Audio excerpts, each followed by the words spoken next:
नारायण वासुदेव। ओम नमो भगवते वासुदेवाय। श्रीमद्भागवत महापुराणम नवमस्कंदः प्रथमोध्यायः। वैवस्वत मनु के पुत्र राजा सुदुम्न की कथा। सुदुम्न नाम के राजा परीक्षित ने पूछा, भगवान, आपने सब मनवंतरों और उनमें अनंत शक्तिशाली भगवान के द्वारा किए हुए ऐश्वर्यपूर्ण चरित्रों का वर्णन किया और मैंने उनका श्रवण भी किया। आपने कहा कि पिछले कल्प के अंत में द्रविड़ देश के स्वामी राजर्षि सत्यव्रत ने भगवान की सेवा से ज्ञान प्राप्त किया और वही इस कल्प में वैवस्वत मनु हुए। आपने उनके इक्ष्वाकुवादी नरपति पुत्रों का भी वर्णन किया। ब्रह्मन, आप कृपा करके उनके वंश और वंश में होने वालों का अलग अलग चरित्र वर्णन कीजिए। महाभाग, हमारे हृदय में सर्वदा ही कथा सुनने की उत्सुकता बनी रहती है। वैवस्वत मनु के वंश में जो हो चुके हों, इस समय विद्यमान हों और आगे होने वाले हों, उन सब पवित्र कीर्ति पुरुषों के पराक्रम का वर्णन कीजिए। सूत जी कहते हैं, शौनकादि ऋषियों ब्रह्मवादी ऋषियों की सभा में राजा परीक्षित ने जब यह प्रश्न किया, तब धर्म के परम मर्मज्ञ भगवान सुखदेव जी ने कहा, परीक्षित, तुम मनुवंश का वर्णन संक्षेप से सुनो। विस्तार से तो सैकड़ों वर्ष में भी उसका वर्णन नहीं किया जा सकता। जो परम पुरुष परमात्मा छोटे बड़े सभी प्राणियों की आत्मा है, प्रलय के समय केवल वे ही थे। यह विश्व तथा और कुछ भी नहीं था। महाराज, उनकी नाभि से एक सुवर्णमय कमल कोश प्रकट हुआ। उसी में अंतर चतुर्मुख ब्रह्मा जी का आविर्भाव हुआ। ब्रह्मा जी के मन से मरीचि आदि ऋषियों के पुत्र कश्यप हुए। उनकी धर्मपत्नी दक्षनंदिनी अदिति से वैवस्वान सूर्य का जन्म हुआ। विवस्वान की संज्ञा नामक पत्नी से श्राद्धदेव मनु का जन्म हुआ। परीक्षित, परम यशस्वी राजा श्राद्धदेव ने अपनी पत्नी श्रद्धा के गर्भ से 10 पुत्र उत्पन्न किए। उनके नाम थे इक्ष्वाकु, नृग, सरियाति, दिष्ट, धृष्ट, कुरुष, नरिष्यंत, पृषध्रु, नभोग और कवि। वैवस्वत मनु पहले संतानहीन थे। उस समय सर्वसमर्थ भगवान वशिष्ठ ने उन्हें संतान प्राप्ति कराने के लिए मित्रावरुण का यज्ञ कराया था। यज्ञ के आरंभ में केवल दूध पीकर रहने वाली वैवस्वत मनु की धर्मपत्नी श्रद्धा ने अपने होता के पास जाकर प्रणाम पूर्वक याचना की कि मुझे कन्या ही प्राप्त हो। तब अध्वर्यु की प्रेरणा से होता बने हुए ब्राह्मण ने श्रद्धा के कथन का स्मरण करके एकाग्र चित्त से वसटकार का उच्चारण करते हुए यज्ञ कुंड में आहुति दी। जब होता ने इस प्रकार विपरीत कर्म किया, तब यज्ञ के फलस्वरूप पुत्र के स्थान पर इला नाम की कन्या हुई। उसे देखकर श्राद्धदेव मनु का मन कुछ विशेष प्रसन्न नहीं हुआ। उन्होंने अपने गुरु वशिष्ठ जी से कहा, भगवान, आप लोग तो ब्रह्मवादी हैं, आपका कर्म इस प्रकार विपरीत फल देने वाला कैसे हो गया? अरे, यह तो बड़ी दुख की बात है। वैदिक कर्म का ऐसा विपरीत फल तो कभी नहीं होना चाहिए। आप लोगों का मंत्र ज्ञान तो पूर्ण है ही, इसके अतिरिक्त आप लोग जितेंद्रिय भी है तथा तपस्या के कारण निष्पाप हो चुके हैं। देवताओं में असत्य की प्राप्ति के समान आपके संकल्प का यह उल्टा फल कैसे हुआ? परीक्षित, हमारे वृद्ध पितामह भगवान वशिष्ठ, परीक्षित जी को वृद्ध पितामह वशिष्ठ ने उनकी यह बात सुनकर जान लिया कि होता ने विपरीत संकल्प किया। इसलिए उन्होंने वैवस्वत मनु से कहा, राजन, तुम्हारे होता के विपरीत संकल्प से ही हमारा संकल्प ठीक पूरा नहीं हुआ। फिर भी अपने तप के प्रभाव से मैं तुम्हें श्रेष्ठ पुत्र दूंगा। परीक्षित, परम यशस्वी भगवान वशिष्ठ ने ऐसा निश्चय करके इस इला नाम की कन्या को ही पुरुष बना देने के लिए पुरुषोत्तम भगवान नारायण की स्तुति की। लड़की का ही लड़का बना देगा। सर्वशक्तिमान भगवान श्री हरि ने संतुष्ट होकर उन्हें मुंह मांगा वर दिया। इसके प्रभाव से वह कन्या ही सुदुम्न नामक श्रेष्ठ पुत्र बन गई। महाराज, एक बार सुदुम्न जो लड़की से लड़का बना था, पुत्री से पुत्र बना था, वह सुद्युम्न ने शिकार खेलने के लिए सिंधु देश के घोड़े पर सवार होकर कुछ मंत्रियों के साथ वन में गए। वीर सुद्युम्न कवच पहनकर और हाथ में सुंदर धनुष, अत्यंत अद्भुत बाण लेकर हरिणों का पीछा करते हुए उत्तर दिशा में बहुत आगे बढ़ गए। अंत में सुद्युम्न मेरू पर्वत की तलहटी में एक वन में चले गए। उस वन में भगवान शंकर पार्वती के साथ विहार करते रहते हैं। उसमें प्रवेश करते ही वीरवर सुद्युम्न ने देखा कि मैं स्त्री हो गया हूँ और घोड़ा घोड़ी हो गया है। परीक्षित, साथ ही उनके सब अनुचरों ने भी अपने को स्त्री रूप में देखा। वे सब एक दूसरे का मुंह देखने लगे। उनका चित्त बहुत उदास हो गया। राजा परीक्षित ने पूछा, भगवान, उस भूखंड में ऐसा विचित्र गुण कैसे आ गया? किसने उसे ऐसा बना दिया था? आप कृपा कर हमारे इस प्रश्न का उत्तर दीजिए, क्योंकि हमें बड़ा कौतूहल हो रहा है। परीक्षित श्री सुखदेव जी ने कहा, परीक्षित, एक दिन भगवान शंकर का दर्शन करने के लिए बड़े बड़े व्रतधारी ऋषि अपने तेज से दिशाओं का अंधकार मिटाते हुए उस वन में गए। उस समय अंबिका देवी वस्त्रहीन थी। ऋषियों को सहसा आया देख वे अत्यंत लज्जित हो गई। झटपट उन्होंने भगवान शंकर की गोद से उठकर वस्त्र धारण कर लिया। ऋषियों ने भी देखा कि भगवान गौरी शंकर इस समय विहार कर रहे हैं, इसलिए वहां से लौटकर वे भगवान नर नारायण के आश्रम चले गए। उसी समय भगवान शंकर ने अपनी प्रिया भगवती अंबिका को प्रसन्न करने के लिए कहा कि मेरे सिवा जो भी पुरुष इस स्थान में प्रवेश करेगा वह स्त्री हो जाएगा। परीक्षित, तभी से पुरुष उस स्थान में प्रवेश नहीं करते। अब सुद्युम्न स्त्री हो गए थे, इसलिए वे अपने स्त्री बने हुए अनुचरों के साथ एक वन से दूसरे वन में विचरने लगे। उसी समय शक्तिशाली बुध ने देखा कि मेरे आश्रम के पास ही बहुत सी स्त्रियों से घिरी हुई एक सुंदर स्त्री विचरण कर रही है। उन्होंने इच्छा की कि यह मुझे प्राप्त हो जाए। उस सुंदरी स्त्री ने भी चंद्र कुमार बुध को पति बनाना चाहा। इस पर बुध ने उसके गर्भ से पुरूरवा नामक पुत्र उत्पन्न किया।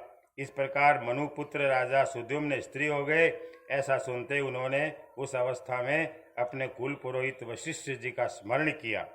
सुद्युम्न की यह दशा देखकर वशिष्ठ जी के हृदय में कृपावश अत्यंत पीड़ा हुई। उन्होंने सुद्युम्न को पुनः पुरुष बना देने के लिए भगवान शंकर की आराधना की। भगवान शंकर वशिष्ठ जी पर प्रसन्न हुए। परीक्षित, उन्होंने उनकी अभिलाषा पूर्ण करने के लिए अपनी वाणी को सत्य रखते हुए ही यह बात कही कि वशिष्ठ, तुम्हारा यह यजमान 1 महीने तक पुरुष रहेगा और 1 महीने तक स्त्री। इस व्यवस्था से सुद्युम्न इच्छानुसार पृथ्वी का पालन करे। इस प्रकार वशिष्ठ जी के अनुग्रह से व्यवस्था पूर्वक अभिष्ट पुरुषत्व प्राप्त करके सुद्युम्न पृथ्वी का पालन करने लगे। परंतु प्रजा उनका अभिनंदन नहीं करती थी। उनके 3 पुत्र हुए, उत्कल, गय और विमल। परीक्षित, वे सब दक्षिणापथ के राजा हुए। बहुत दिनों तक वृद्धावस्था आने पर प्रतिष्ठान नगरी के अधिपति सुद्युम्न ने अपने पुत्र पुरूरवा को राज्य दे दिया और स्वयं तपस्या करने के लिए वन की ओर यात्रा की। इति श्रीमद्भागवते महापुराणे पारमहंस्यां संहितायां नवमस्कंदे ईलोपाख्याने प्रथमोऽध्यायः। अथ द्वितीय अध्याय है पृषद्र आदि मनु के 5 पुत्रों का वंश। सुखदेव जी कहते हैं, परीक्षित, इस प्रकार जब सुद्युम्न तपस्या करने के लिए वन में चले गए तब वैवस्वत मनु ने पुत्र की कामना से यमुना के तट पर 100 वर्ष तक तपस्या करी। इसके बाद उन्होंने संतान के लिए सर्वशक्तिमान भगवान श्री हरि की आराधना की और अपने ही समान 10 पुत्र प्राप्त किए, जिनमें सबसे बड़े इक्ष्वाकु थे। उन मनुपुत्रों में से एक का नाम था पृषद्र। गुरु वशिष्ठ जी ने उसे गायों की रक्षा में नियुक्त कर रखा था। अतः वह रात्रि के समय बड़ी सावधानी से वीरासन से बैठा रहता और गायों की रक्षा करता। एक दिन रात्रि में वर्षा हो रही थी। उस समय गायों के झुंड में एक बाघ घुस आया। उससे डरकर सोई हुई गौएं उठ खड़ी हुई। वे गौशाला में इधर उधर भागने लगी। बलवान बाघ ने एक गाय को पकड़ लिया। वह अत्यंत भयभीत होकर चिल्लाने लगी। उसका वह क्रंदन सुनकर पृषद्र गाय के पास दौड़ आया। एक तो रात का समय था और दूसरे घनघोर घटाओं से आच्छादित होने के कारण तारे भी नहीं दिखाई पड़ते थे। उसने हाथ में तलवार उठाकर अनजान में ही बड़े वेग से गाय का सिर काट दिया। वह समझ रहा था कि यही बाघ है। तलवार की नोक से बाघ का कान भी कट गया। वह अत्यंत भयभीत होकर रास्ते में खून गिराता हुआ वहां से निकल भागा। शत्रुदमन पिसद्र ने यह समझा कि बाघ मर गया, परंतु रात बीतने पर उसने देखा कि मैंने तो गाय को ही मार डाला है। इससे उसे बड़ा दुख हुआ। यद्यपि पिसद्र ने जानबूझकर अपराध नहीं किया था, फिर भी कुल पुरोहित वशिष्ठ जी ने उसे शाप दिया कि तुम इस कर्म से क्षत्रिय नहीं रहोगे, जाओ शूद्र हो जाओ। पिसद्र ने अपने गुरुदेव का यह शाप अंजलि बांधकर स्वीकार किया और इसके बाद सदा के लिए मुनियों के प्रिय लगने वाले नैष्ठिक ब्रह्मचर्य व्रत को धारण किया। वह समस्त प्राणियों का अहेतुक हितैषी एवं सबके प्रति समान भाव से युक्त होकर भक्ति के द्वारा परम विशुद्ध पर सर्वात्मा भगवान वासुदेव का अनन्य प्रेमी हो गया। उसकी सारी आसक्तियां मिट गई, वृत्तियां शांत हो गई, इंद्रियां वश में हो गई। वह कभी किसी प्रकार का संग्रह परिग्रह नहीं रखता था। जो कुछ देववश प्राप्त हो जाता उसी से अपना जीवन निर्वाह कर लेता था। विमुक्त संगय शांतात्मा संयताक्षो परिग्रह यदृच्छयोपपन्नेन इच्छा से मिल जाए भी कल्पयन वृत्तिवात्मनः, वह आत्मज्ञान से संतुष्ट एवं अपने चित्त को परमात्मा में स्थित करके प्रायः समाधिस्थ रहता था। कभी कभी जड़ अंधे बहरे के समान पृथ्वी पर विचरण करता। इस प्रकार जीवन व्यतीत करता हुआ वह एक दिन वन में गया। वहां उसने देखा कि दावानल धधक रहा है। मननशील पिसद्र अपने इंद्रियों को उसी अग्नि में भस्म करके परम ब्रह्म परमात्मा को प्राप्त हो गया, दावानल में ही हो गया। मनु का सबसे छोटा पुत्र था कवि। विषयों से वह अत्यंत निष्प्रिय था। वह राज्य छोड़कर अपने बंधुओं के साथ वन में चला गया और अपने हृदय में स्वयं प्रकाश परमात्मा को विराजमान कर किशोर अवस्था में ही परम पद को प्राप्त हो गया। मनुपुत्र करुष से कारुष नामक क्षत्रिय उत्पन्न हुए। वे बड़े ही ब्राह्मण भक्त, धर्म प्रेमी एवं उत्तरापथ के रक्षक थे। धृष्ट के धाष्ट्र नामक क्षत्रिय हुए। अंत में वे इस शरीर से ही ब्राह्मण बन गए। नृग का पुत्र हुआ सुमति, उसका पुत्र भूतज्योति और भूतज्योति का पुत्र वसु था। वसु का पुत्र प्रतीक और प्रतीक का पुत्र ओगवान। ओगवान के पुत्र का नाम भी ओगवान ही था। बापू का नाम भी है, बेटे का नाम। उनके एक ओगवती नाम की कन्या भी थी जिसका विवाह सुदर्शन से हुआ था। मनुपुत्र नरिष्यंत से चित्रसेन, उससे रिक्ष, रिक्ष से मीडवान, मीडवान से कुर्च और उससे इंद्रसेन की उत्पत्ति हुई। इंद्रसेन से वीतिहोत्र, उससे सत्यस्रवा, सत्यस्रवा से उरुस्रवा और उससे देवदत्त की उत्पत्ति हुई। देवदत्त के अग्निवेश्य नामक पुत्र हुए जो स्वयं अग्निदेव ही थे। आगे चलकर वे ही कानीन और महर्षि जातुकर्ण के नाम से विख्यात हुए। परीक्षित, ब्राह्मणों का अग्निवेश्यायन गोत्र उन्हीं से चला है। इस प्रकार नरिष्यंत के वंश का मैंने वर्णन किया। अब दिष्ट का वंश सुनो। दिष्ट के पुत्र का नाम था नाभाग। यह उस नाभाग से अलग है जिसका मैं आगे वर्णन करूंगा। वह अपने कर्म के कारण वैश्य हो गया। उसका पुत्र हुआ भलनंदन, उसका वत्स प्रीति, वत्स प्रीति का प्रांशु और प्रांशु का पुत्र हुआ प्रमति, प्रमति के खनित्र, खनित्र के चाक्षुष और उनके विविंशति हुए। विविंशति के पुत्र रंभ और रंभ के पुत्र खनिनेत्र, दोनों ही परम धार्मिक हुए। उनके पुत्र करंदम और करंदम के अवीक्षित महाराज परीक्षित। अवीक्षित के पुत्र मरुत चक्रवर्ती राजा हुए। उनसे अंगिरा के पुत्र महायोगी संवर्त ऋषि ने यज्ञ कराया। मरुत का यज्ञ जैसा हुआ वैसा और किसी का नहीं हुआ। उस यज्ञ के समस्त छोटे बड़े पात्र अत्यंत सुंदर एवं सोने के बने हुए थे। उस यज्ञ में इंद्र सोमपान करके मतवाले हो गए थे और दक्षिणा से ब्राह्मण तृप्त हो गए थे। उसमें परसने वाले थे मरुदगण और विश्वेदेव सभासद थे। मरुत्य के पुत्र का नाम था दम, दम से राज्यवर्धन, उससे सदृति और सदृति से नर नामक पुत्र की उत्पत्ति हुई। नर से केवल, केवल से बंधुमान, बंधुमान से भगवान, बंधुमान से वेगवान, वेगवान से बंधु और बंधु से राजा तृणबिंदु का जन्म हुआ। तृणबिंदु आदर्श गुणों के भंडार थे। अप्सराओं में श्रेष्ठ अलम्बुषा देवी ने उनको वरण किया, जिससे उनके कई पुत्र और इडविडा नाम की एक कन्या उत्पन्न हुई। मुनिवर विश्रवा ने अपने योगेश्वर पिता पुलस्त्य जी से उत्तम विद्या प्राप्त करके इडविडा के गर्भ से लोकपाल कुबेर को पुत्र के रूप में उत्पन्न किया। महाराज तृणबिंदु के अपनी धर्मपत्नी से 3 पुत्र हुए, विशाल, शून्यबंधु और धूम्रकेतु। उनमें से राजा विशाल वंशधर हुए और उन्होंने वैशाली नाम की नगरी बसाई।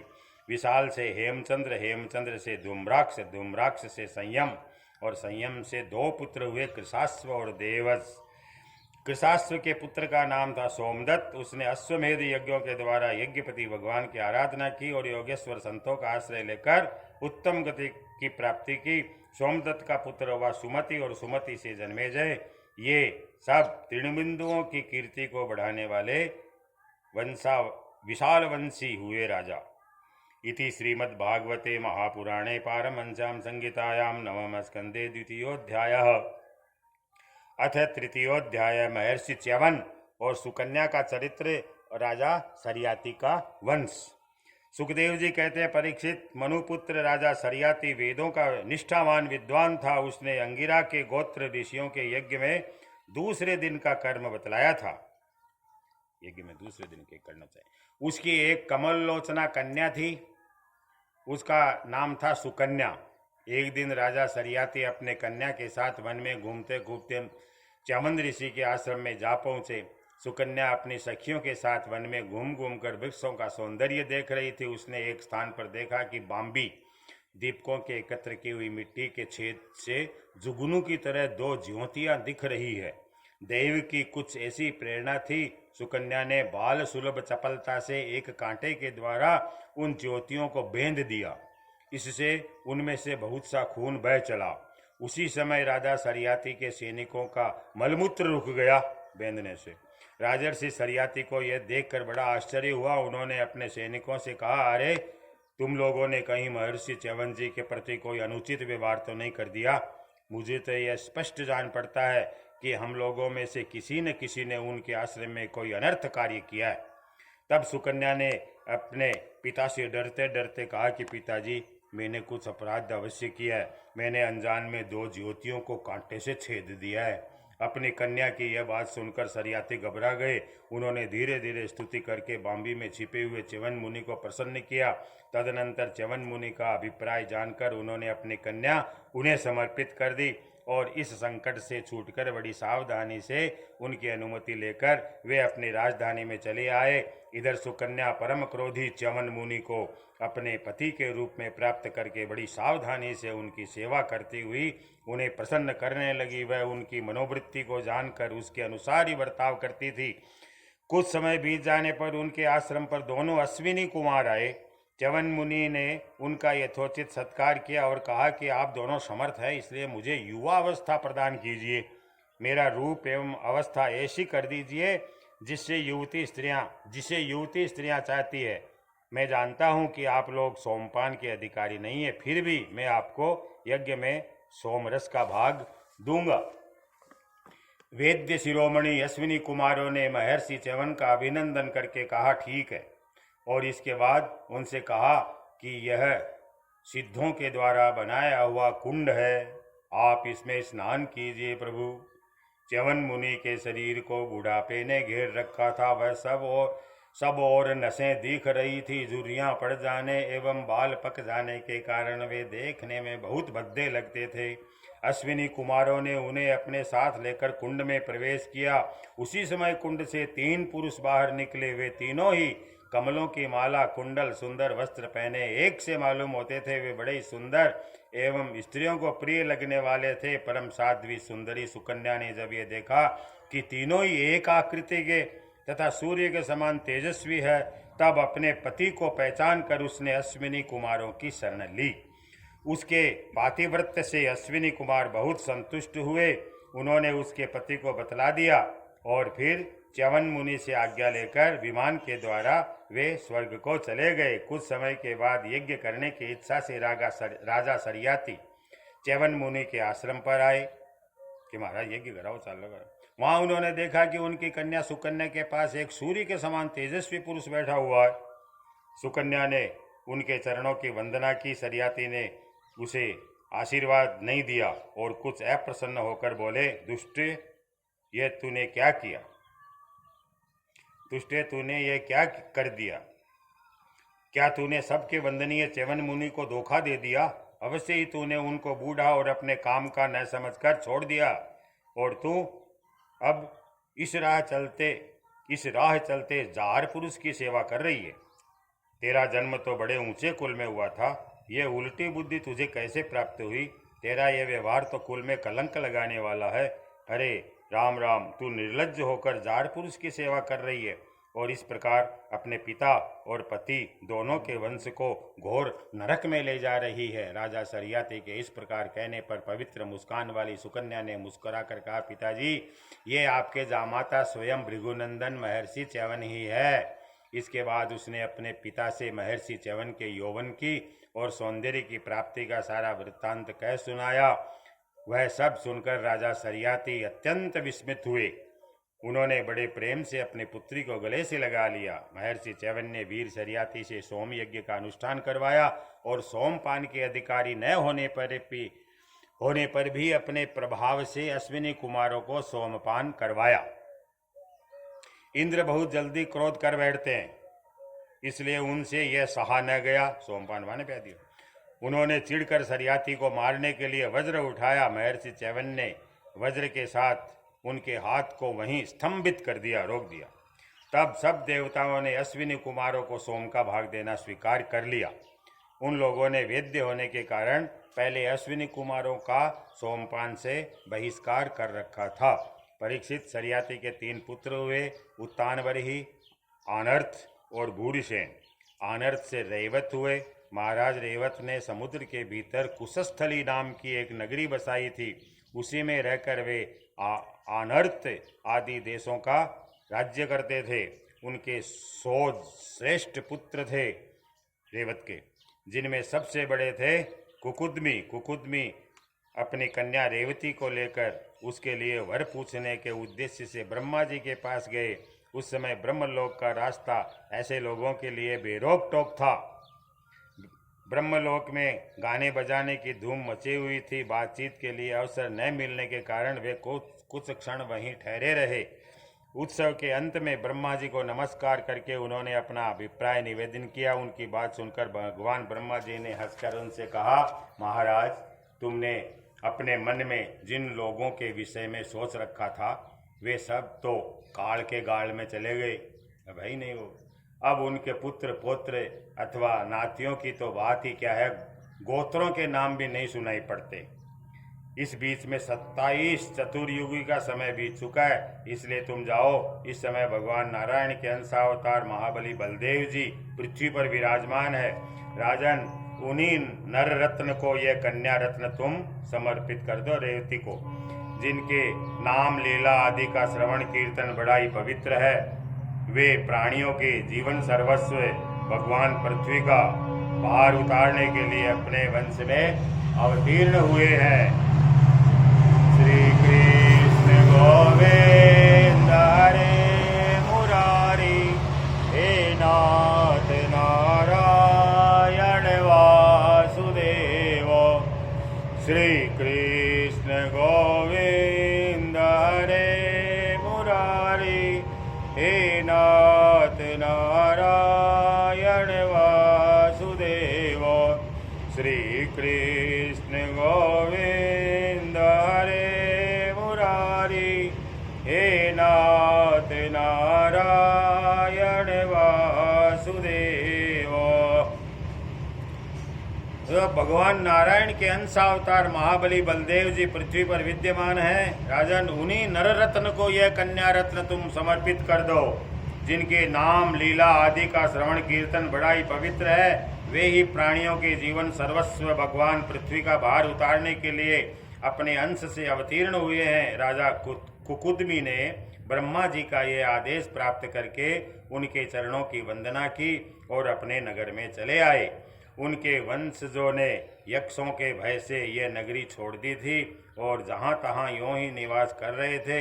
राजा कुकुदमी ने अपनी सर्वांग सुंदरी पुत्री परम बलशाली बलराम जी को सौंप दी और स्वयं तपस्या करने के लिए भगवान नर नारायण के आश्रम बद्रीवन की ओर चल दिए। कुकुद में इति श्रीमद्भागवते महापुराणे पारमहंस्यां संहितायां नवम स्कंधे तृतीयोऽध्यायः। अथ चतुर्थ अध्यायः नाभाग और अम्बरीश की कथा। श्री सुखदेव जी कहते हैं, परीक्षित मनुपुत्र नभाग, नभग, नाभाग नहीं है, नभग है, नभग का पुत्र था नाभाग। जब वह दीर्घ काल तक ब्रह्मचर्य का पालन करके लौटा नाभाग, तब बड़े भाइयों ने अपने से छोटे किंतु विद्वान भाई को हिस्से में केवल पिता को ही दिया। संपत्ति तो उन्होंने पहले ही आपस में बांट ली कि तेरे तो पिता केवल पिताजी पाती आया भया। उसने अपने भाइयों से पूछा, भाइयों आप लोगों ने मुझे हिस्से में क्या दिया है? तब उन्होंने उत्तर दिया कि हम तुम्हारे हिस्से में पिताजी को ही तुम्हें देते हैं। उसने अपने पिता से जाकर कहा, पिताजी मेरे बड़े भाइयों ने हिस्से में मेरे लिए आपको ही दिया है। पिताजी ने कहा, बेटा तुम उनकी बात न मानो। देखो ये बड़े बुद्धिमान आंगिरस गोत्र के ब्राह्मण इस समय एक बहुत बड़ा यज्ञ कर रहे हैं, परंतु मेरे विद्वान पुत्र वे प्रत्येक छठे दिन अपने कर्म में भूल कर बैठते हैं। तुम उन महात्माओं के पास जाकर उन्हें वैश्वदेव संबंधी 2 सूक्त बतला दो जो गलती कर रहे हैं बंसुरा। जब वे स्वर्ग जाने लगेंगे तब यज्ञ से बचा हुआ अपना सारा धन तुम्हें दे देंगे, इसलिए अब तुम उन्हीं के पास चले जाओ। उसने अपने पिता के आज्ञा के अनुसार वैसा ही किया। उन आंगिरस गोत्री ब्राह्मणों ने भी यज्ञ का बचा हुआ धन उसे दे दिया और वे स्वर्ग में चले गए। जब नाभाग उस धन को लेने लगा तब उत्तर दिशा से एक काले रंग का पुरुष आया। उसने कहा, इस यज्ञ भूमि में जो बचा हुआ है वह सब धन मेरा है। नाभाग ने कहा, ऋषियों ने यह धन मुझे दिया है इसलिए मेरा है। इस पर पुरुष ने कहा, हमारे विवाद के विषय में तुम्हारे पिता से ही प्रश्न किया जाए। तब नाभाग ने जाकर पिता से पूछा। पिताजी ने कहा, एक बार दक्ष प्रजापति के यज्ञ में ऋषि लोग ये निश्चय कर चुके हैं कि यज्ञ भूमि में जो कुछ बचा रहता है वह सब रुद्रदेव का हिस्सा है, इसलिए वह धन तो महादेव जी को ही मिलना चाहिए। नाभाग ने जाकर उन काले रंग के पुरुष रुद्र भगवान को प्रणाम किया और कहा कि प्रभो, यज्ञ भूमि की सभी वस्तुएं आपकी है, मेरे पिता ने ऐसा ही कहा है।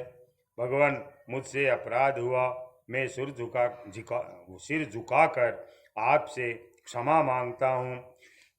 तब भगवान रुद्र ने कहा, तुम्हारे पिता ने धर्म के अनुकूल निर्णय दिया है और तुमने भी मुझसे सत्य ही कहा है। तुम वेदों का अर्थ तो पहले से ही जानते हो, अब मैं तुम्हें सनातन ब्रह्म तत्व का ज्ञान देता हूँ। यहाँ यज्ञ में बचा हुआ मेरा जो अंश है यह धन भी मैं तुम्हें ही दे रहा हूँ, तुम इसे स्वीकार करो। इतना कहकर सत्य प्रेमी भगवान रुद्र अंतर्धान हो गए। जो मनुष्य प्रातः और सायंकाल एकाग्र चित्त से इस आख्यान का स्मरण करता है वह प्रतिभाशाली एवं वेदज्ञ होता है, साथ ही अपने स्वरूप को भी जान लेता है। नाभाग के पुत्र हुए अम्बरीश, वे भगवान के बड़े प्रेमी एवं उदार धर्मात्मा थे। वे ब्रह्म साप कभी कहीं रोका नहीं जा सका, जो ब्रह्म साप कभी कहीं रोका न जा सका वह भी अम्बरीश का स्पर्श न कर सका। आगे इसी कथा है। राजा परीक्षित ने पूछा कि भगवान, मैं परमज्ञानी राजर्षि अम्बरीश का चरित्र सुनना चाहता हूँ। ब्राह्मण ने क्रोधित होकर उन्हें ऐसा दंड दिया कि जो किसी प्रकार टाला नहीं जा सकता, परंतु वह भी उनका कुछ न बिगाड़ सका।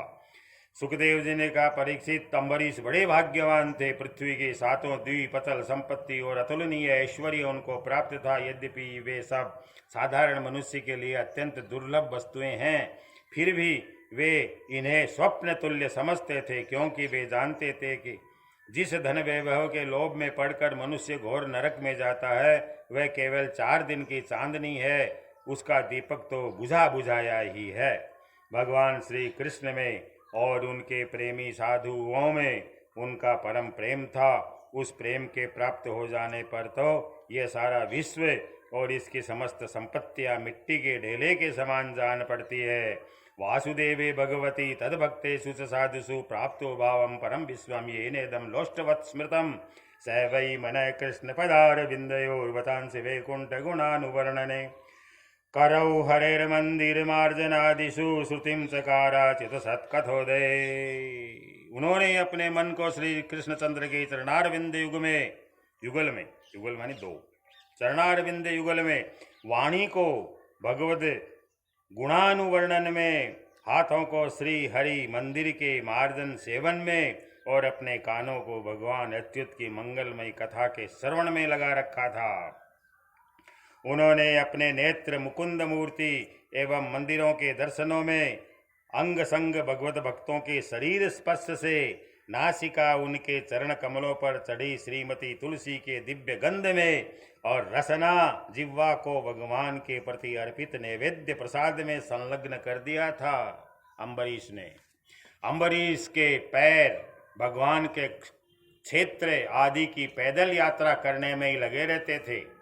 भगवान का तीर्थाम पैदल ही जाता और वे सिर से भगवान श्री कृष्ण के चरण कमलों की वंदना किया करते। राजा अम्बरीश ने माला, चंदन आदि भोग सामग्री को भगवान की सेवा में समर्पित कर दिया, भोगने की इच्छा से नहीं बल्कि इसलिए कि इससे वह भगवत प्रेम प्राप्त हो जो पवित्र कीर्ति भगवान के निज जनों में ही निवास करता है।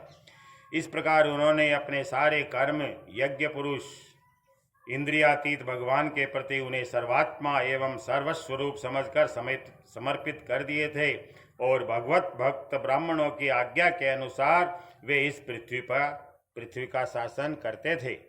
उन्होंने धन्व नाम के निर्जल देश में सरस्वती नदी के प्रवाह के सामने वशिष्ठ, असित, गौतम आदि भिन्न भिन्न आचार्यों द्वारा महान ऐश्वर्य के कारण सर्वांग परिपूर्ण तथा बड़ी बड़ी दीक्षा वाले अनेकों अश्वमेध यज्ञ करके यज्ञाधिपति भगवान की आराधना की थी। उनके यज्ञों में देवताओं के साथ जब सदस्य और ऋत्विज बैठ जाते थे तब उनकी पलकें नहीं पड़ती थी और वे अपने सुंदर वस्त्र और वैसे ही रूप के कारण देवताओं के समान दिखाई पड़ते थे। उनकी प्रजा महात्माओं के द्वारा गाए हुए भगवान के उत्तम चरित्रों का किसी समय बड़े प्रेम से श्रवण करती और किसी समय उनका गान करती। इस प्रकार उनके राज्य के मनुष्य देवताओं के अत्यंत प्यारे स्वर्ग की इच्छा भी नहीं करते थे। कितना अद्भुत राज्य था अम्बरीश का। वे अपने हृदय में अनंत प्रेम का दान करने वाले श्री हरि का नित्य निरंतर दर्शन करते रहते थे, इसलिए उन लोगों को वह भोग सामग्री भी हर्षित नहीं कर पाती थी जो बड़े बड़े सिद्धों को भी दुर्लभ है।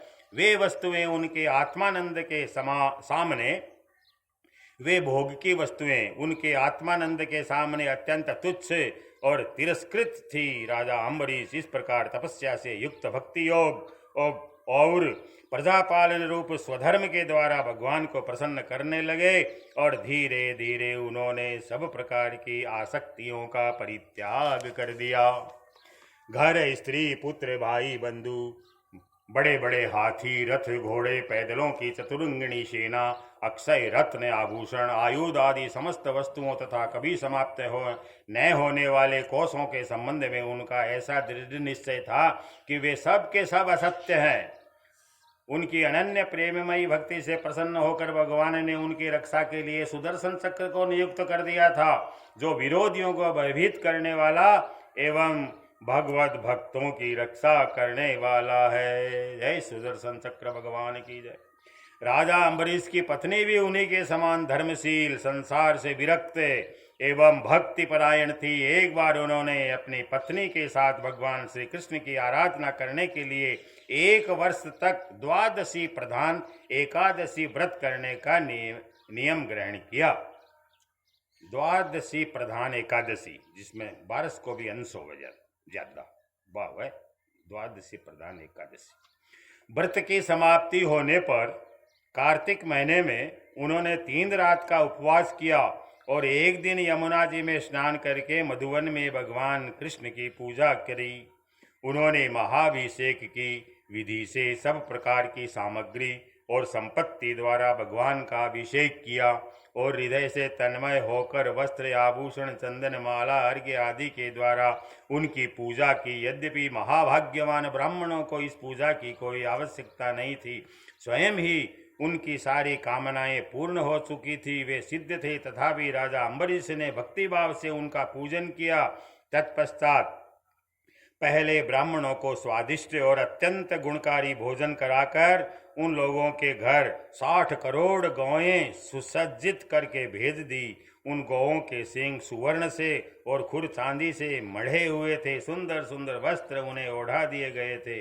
वे गौएं बड़ी सुशील, छोटी अवस्था की, देखने में सुंदर, बछड़े वाली और खूब दूध देने वाली थी। उनके साथ दूने की पृथक सामग्री भी उन्होंने भिजवा दी। जब ब्राह्मणों को सब कुछ मिल चुका, तब राजा ने उन लोगों से आज्ञा लेकर व्रत का पारण करने की तैयारी की। उसी समय शाप और वरदान देने में समर्थ स्वयं दुर्वासा जी भी उनके यहाँ अतिथि के रूप में पधारे। पारण के समय राजा अम्बरीश उन्हें देखते ही उठकर खड़े हो गए, आसन देकर बैठाया। विविध सामग्रियों से अतिथि के रूप में आए हुए दुर्वासा की पूजा की। उनके चरणों में प्रणाम करके अम्बरीश ने भोजन के लिए प्रार्थना की। दुर्वासा जी ने अम्बरीश की प्रार्थना स्वीकार कर ली और इसके बाद आवश्यक कर्मों से निवृत्त होने के लिए वे नदी तट पर चले गए। वे ब्रह्म का ध्यान करते हुए यमुना के पवित्र जल में स्नान करने लगे। इधर द्वादशी केवल घड़ी भर शेष रह गई थी। धर्मज्ञ अम्बरीश ने धर्म संकट में पड़कर ब्राह्मणों के साथ परामर्श किया। उन्होंने कहा, ब्राह्मण देवताओं, ब्राह्मण को बिना भोजन कराए स्वयं खा लेना और द्वादशी रहते पारण नहीं करना दोनों ही दोष है। इसलिए इस समय जैसा करने से मेरी भलाई हो और मुझे पाप न लगे, ऐसा काम करना चाहिए। तब ब्राह्मणों के साथ विचार करके उन्होंने कहा, ब्राह्मणों, श्रुतियों में ऐसा कहा गया है कि जल पी लेना भोजन करना भी है, नहीं भी करना है। दोनों ही चीज़ है पानी से। जल पी लेना भोजन करना भी है, नहीं भी करना है। इसलिए इस समय केवल जल से पारण किए लेता हूँ। ऐसा निश्चय करके मनी मन भगवान का चिंतन करते हुए राजर्षि अम्बरीश ने जल पी लिया और परीक्षित केवल दुर्वासा जी के आने की बाट देखने लगे। दुर्वासा जी आवश्यक कर्मों से निवृत्त होकर यमुना तट से लौट आए। जब राजा ने आगे बढ़कर उनका अभिनंदन किया, तब उन्होंने अनुमान से ही समझ लिया कि राजा ने पारण कर लिया। उस समय दुर्वासा जी बहुत भूखे थे, इसलिए ये जानकर कि राजा ने पारण कर लिया है, वे क्रोध से थरथर कांपने लगे। भूखे ब्राह्मण ने झाड़ हवा दिया होगी। भौहों के चढ़ जाने से उनका मुंह विकट हो गया। उन्होंने हाथ जोड़कर खड़े अम्बरीश से डांट कर कहा, अहो देखो तो सही, ये कितना क्रूर है राजा है। यह धन के मद में मतवाला हो रहा है। भगवान की भक्ति तो इसे छू तक नहीं गई और यह अपने को बड़ा समर्थ मानता है। आज इसने धर्म का उल्लंघन करके बड़ा अन्याय किया है। देखो, मैं इसका अतिथि होकर आया हूँ। इसने अतिथि सत्कार करने के लिए मुझे निमंत्रण भी दिया है, किंतु फिर भी मुझे खिलाए बिना ही खा लिया। अच्छा देख, तुझे अभी इसका फल चखाता हूँ। यूँ कहते कहते वे क्रोध से जल उठे। उन्होंने अपनी एक जटा उखाड़ी और उससे अम्बरीश को मार डालने के लिए एक कृत्या उत्पन्न करी। वह प्रलय काल की आग के समान धधक रही थी। वह आग के समान जलती हुई तलवार हाथ में लेकर राजा अम्बरीश पर वह कृत्या टूट पड़ी।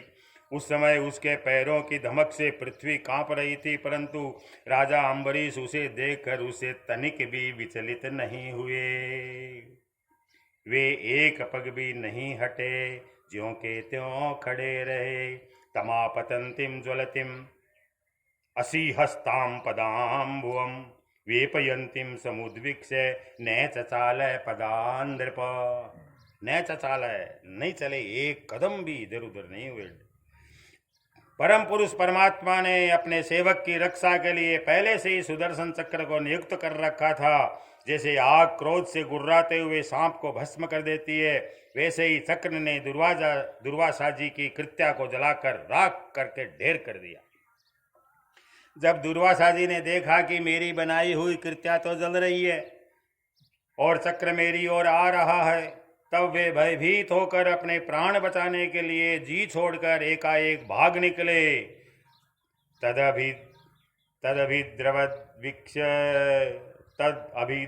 उद्वीक्ष्य स्वप्रयासं च निष्फलम् दुर्वासा दुद्रुवे भीतो दिक्षु प्राण परीप्सया।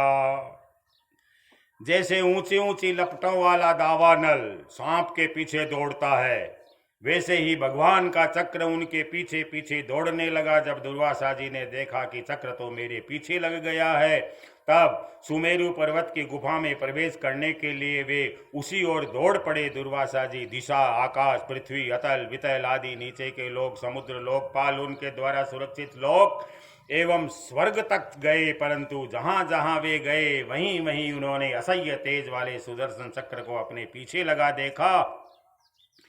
जब उन्हें कहीं भी कोई रक्षक नहीं मिला, तब तो वे और भी डर गए। अपने लिए त्राण ढूंढते हुए वे वेद शिरोमणि ब्रह्मा जी के पास गए और बोले, ब्रह्मा जी, आप स्वयंभू है, भगवान के इस तेजोमय चक्र से मेरी रक्षा कीजिए। जान तो गए दुर्वासा जी भगवान को तेजोमय चक्र हो। ब्रह्मा जी ने कहा, जब मेरी 2 परार्ध की आयु समाप्त होगी और काल रूप भगवान अपनी यह सृष्टि लीला समेटने लगेंगे और इस जगत को जलाने लगेंगे, उस समय उनके भू भृंग मात्र से यह सारा संसार और मेरा यह लोक भी लीन हो जाएगा। मैं शंकर जी, दक्ष, भृगु आदि प्रजापति, भूतेश्वर, देवेश्वर आदि सब जिनके बनाए नियमों में बंधे हुए हैं न, तथा जिनकी आज्ञा शिरोधार्य करके हम लोग संसार का हित करते हैं, उनके भक्त के द्रोही को बचाने के लिए हम समर्थ नहीं हैं।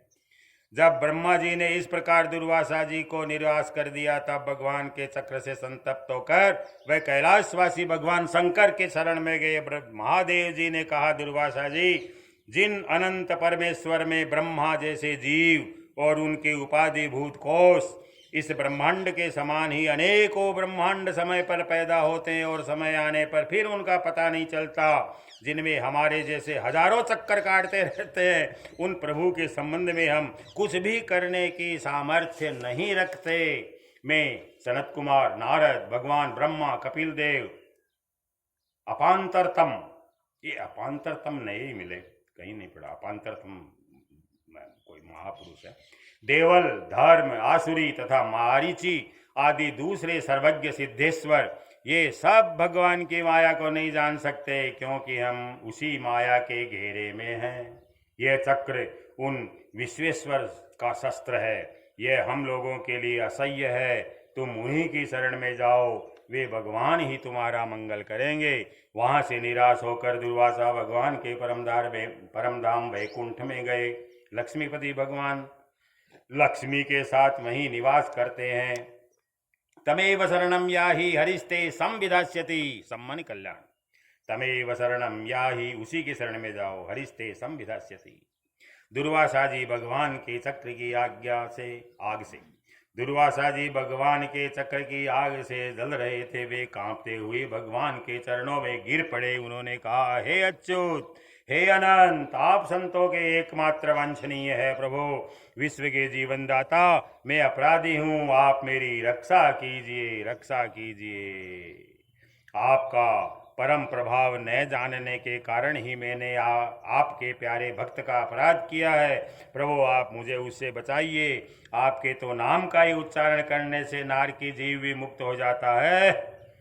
भगवान ने कहा, दुर्वासा जी, मैं सर्वथा भक्तों के अधीन हूँ, मुझ में तनिक भी स्वतंत्रता नहीं है। मेरे सीधे साधे सरल भक्तों ने मेरे हृदय को अपने हाथ में कर रखा है। भक्तजन मुझसे प्यार करते हैं और मैं उनसे प्यार करता हूँ।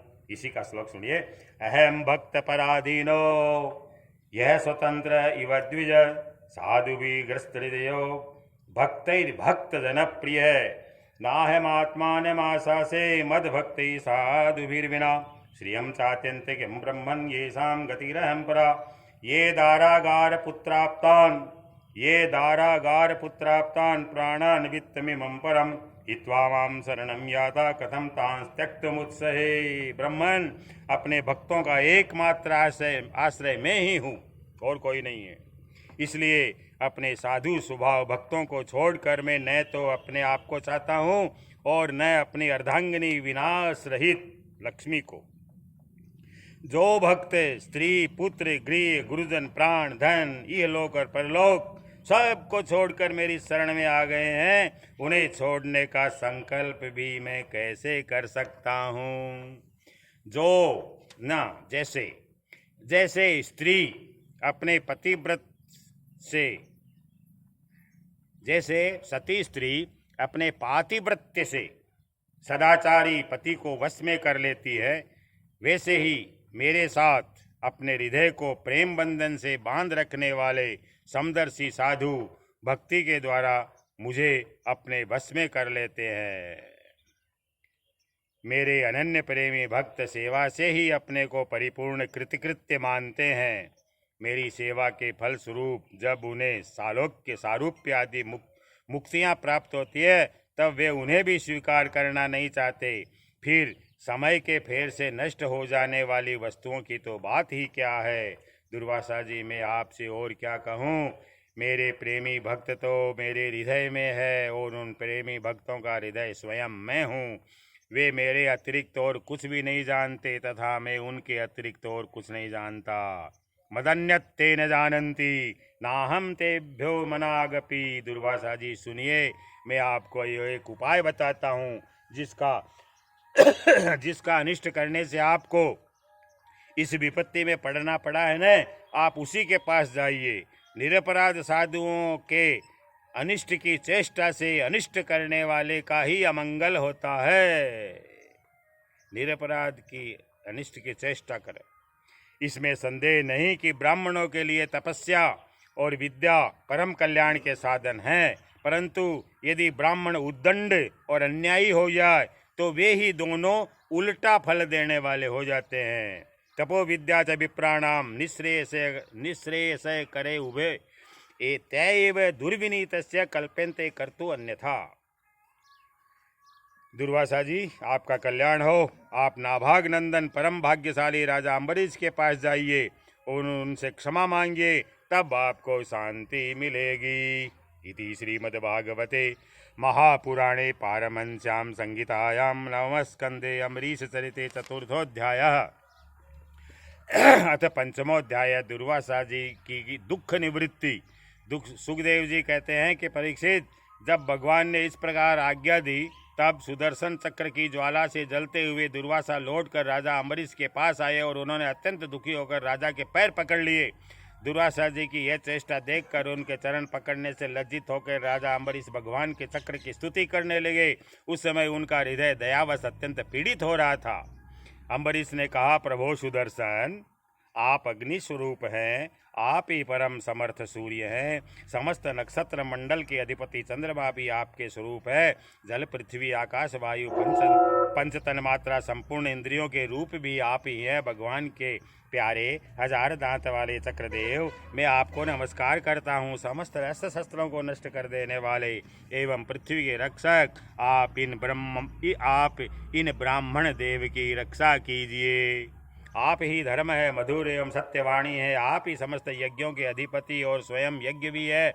आप समस्त लोकों के रक्षक एवं सर्वलोक स्वरूप भी है। आप परम पुरुष परमात्मा के श्रेष्ठ तेज हैं।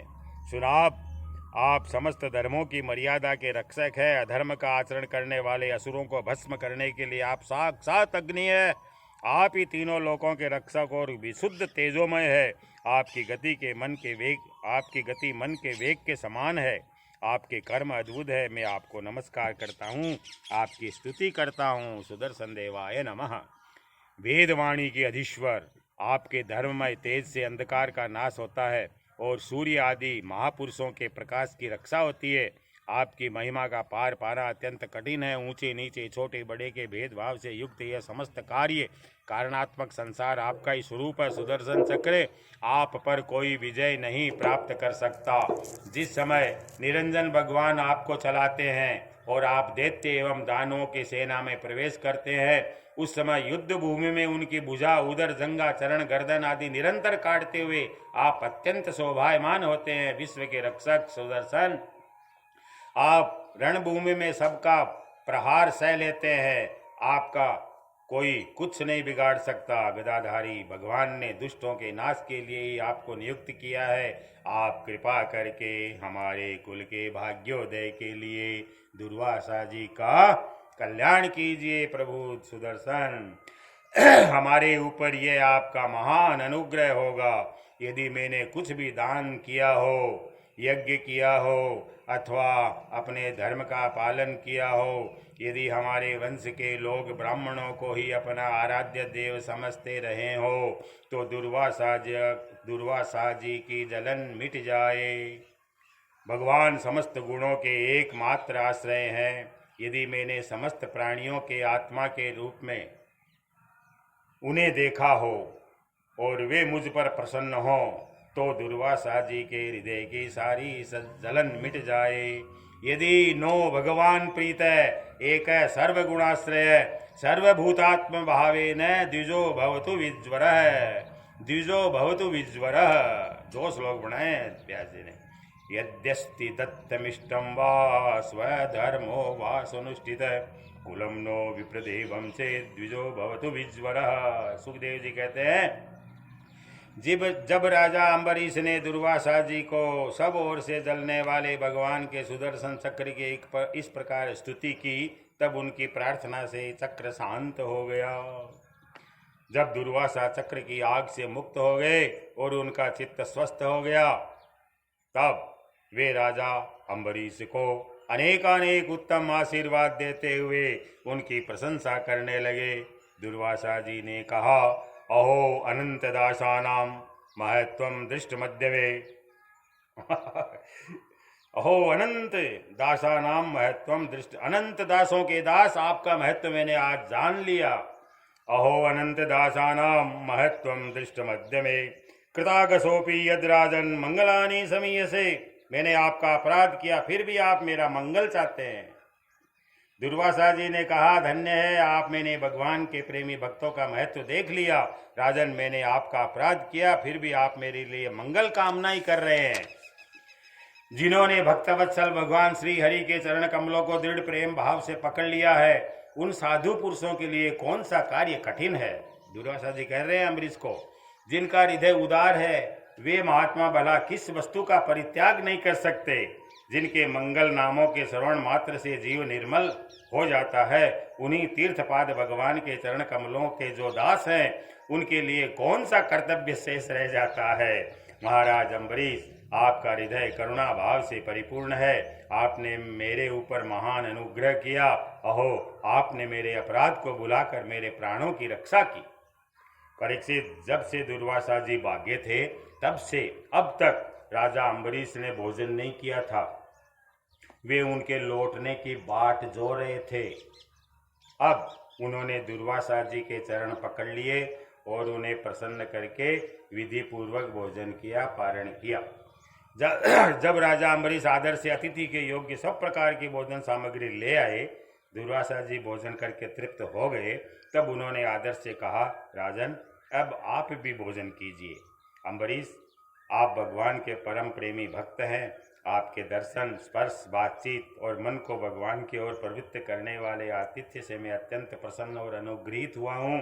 स्वर्ग की देवांगनाएं बार बार आपके इस उज्ज्वल चरित्र का गान करेगी। यह पृथ्वी भी आपकी परम पुण्यमयी कीर्ति का संकीर्तन करती रहेगी। ऐसा आशीर्वाद दिया दुर्वासा जी ने अम्बरीश को। श्री सुखदेव जी कहते हैं, दुर्वासा जी ने बहुत ही संतुष्ट होकर राजा अम्बरीश के गुणों की प्रशंसा की और उसके बाद उनसे अनुमति लेकर आकाश मार्ग से उस ब्रह्मलोक की यात्रा की, जो केवल निष्काम कर्म से ही प्राप्त होता है। परीक्षित, जब सुदर्शन चक्र से भयभीत होकर दुर्वासा जी भगे थे, तब से लेकर उनके लौटने तक 1 वर्ष का समय बीत गया था। इतने दिनों तक राजा अम्बरीश उनके दर्शन की आकांक्षा से केवल जल पीकर ही रहे थे। 1 वर्ष तो जब दुर्वासा जी चले गए, तब उनके भोजन से बचे हुए अत्यंत पवित्र अन्न का भोजन उन्होंने किया। अपने कारण दुर्वासा जी का दुख में पड़ना ग्लानि हो गई अम्बरीश को अपने आप से, क्योंकि स्वयं के कारण दुर्वासा जी दुख में पड़ गए थे। और फिर अपनी प्रार्थना से उनका छूटना, इन दोनों बातों को उन्होंने अपने द्वारा होने पर भगवान की महिमा समझा। राजा अम्बरीश में ऐसे ऐसे अनेकों गुण थे।